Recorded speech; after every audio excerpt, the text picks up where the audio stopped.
gwenge ma ok mane chuny boma kende.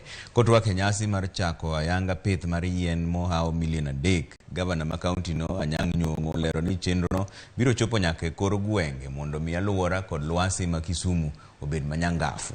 Mane en jaod bura ma Lego Uzonga e od bura ochiko mano Sami Weya to nokwayo tend kaunti no mondo rit ler mar aoche bende mondo eka giduok chien lel mar pi e nam Lolwe. Okwayo jopiny mondo ti kanyakla gi tend kaunti mar neno ni gibiro pedho yien e tie aoche go bende.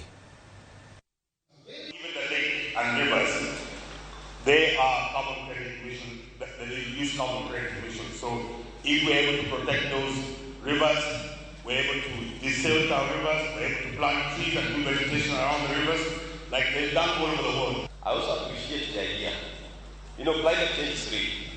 Nobody is now talking about how bad climate change. It is about resilience and adaptation.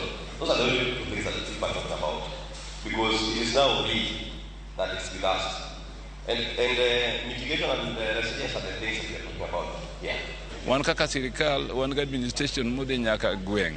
Wan gi moro ngi village council e gweng mwamiyo tich mar loso aluora maber mar piny, maneno loso weche mag pi, weche mag chiemo, weche mag health kata ngima mar dhano, to kendo weche mag neno ni yore matindo tindo donje e gweng mondo ji kik bed gi shida kata ka ng'ato tuo to ok oyud yo maber motero go e osiptal. Omiyo gigi wadwar ni jogo motelo ni administration mar Kisumu County e gweng mondo kaw matek ahinya mondo waduto kaka sirikal to gi jopiny wati kanyachiel mondo walos aluora